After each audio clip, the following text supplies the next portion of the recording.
November 16 sa oras ng 5:38 mga bossing ko ng umaga ay full moon. Kaya gawin po natin to mga bossing.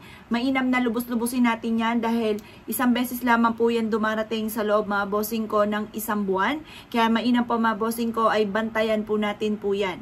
Dahil sa umaga pa lamang ay susulpot na ang full moon pero syempre hindi nyo makikita kasi maliwanag po siya. Sa gabi talagang makikita nyo po siya, sobrang liwanag po siya. November 16 mga bossing. Kumuha po kayo ng 3 bawang at tutulungan po kayo nito upang sa ganon kayo po ay laging swertihin, upang sa ganon tuloy-tuloy na pasok ng swerte, upang sa ganon lahat ng mga pangarap po ninyo ay matutupad.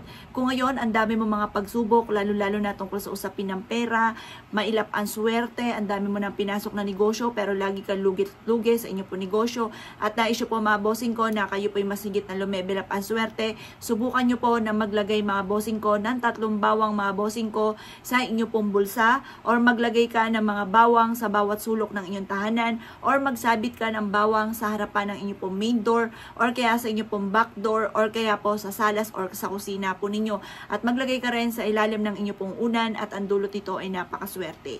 Kayo mismo mga bossing ko, kung dati-dati wala kang ganito dahil parang pinagtatawanan mo, parang hindi ka naniwala, subukan nyo po mga bossing ko dahil ito po mga bossing ko ay tutulungan ka upang sa ganon kung ano man ang mga problema mong pinagdadaanan ay kaagad mong masolusyonan.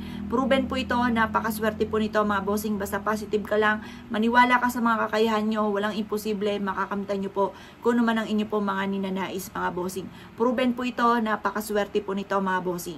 Ngayon po mga bossing, ito yung ating 3 bawang. Ang gagawin nyo lamang mga bossing ko, ibibilad nyo po ito sa liwanag ng sinag ng buwan at pagkatapos magwi-wish ka ng lahat ng gusto po ninyo na mangyari. Halimbawa, kayo nga po yung lubog sa utang, lagi ka natatalo sa tinatayaan ninyo, lagi kang nai-involve sa mga samot-samot na istorya, or kaya po lagi kang apple of the eye ng mga taong chismoso-chismosa, or kaya yung karelasyon ninyo may mga tukso na hindi maiwasan, or kaya yung anak po ninyo masyadong pasaway, napakahusay managot, or kaya po ikay ang dami-dami mo nang ina-apply ang trabaho pero hindi ka pa rin po matanggap-tanggap, or hindi ka nagtatagal sa trabaho po ninyo, or kaya po mga bossing ko, kayo po ay laging nakakainita ng dugo ng inyo pong ibang tao, ng inyong kapwa.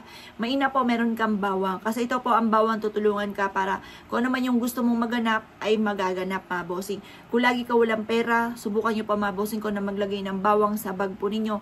Maging sa inyo pong pitaka. Basta pag natuyo na po siya, itapon nyo na po siya.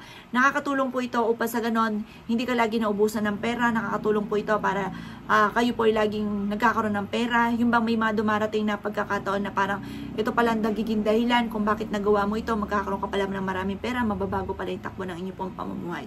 Subukan nyo po ito, proven po ito mga bossing, kaya ako'y kinaniwala at naisyo po itong gawin. Ay siya gawin nyo na po ito at good luck po sa inyo po lahat.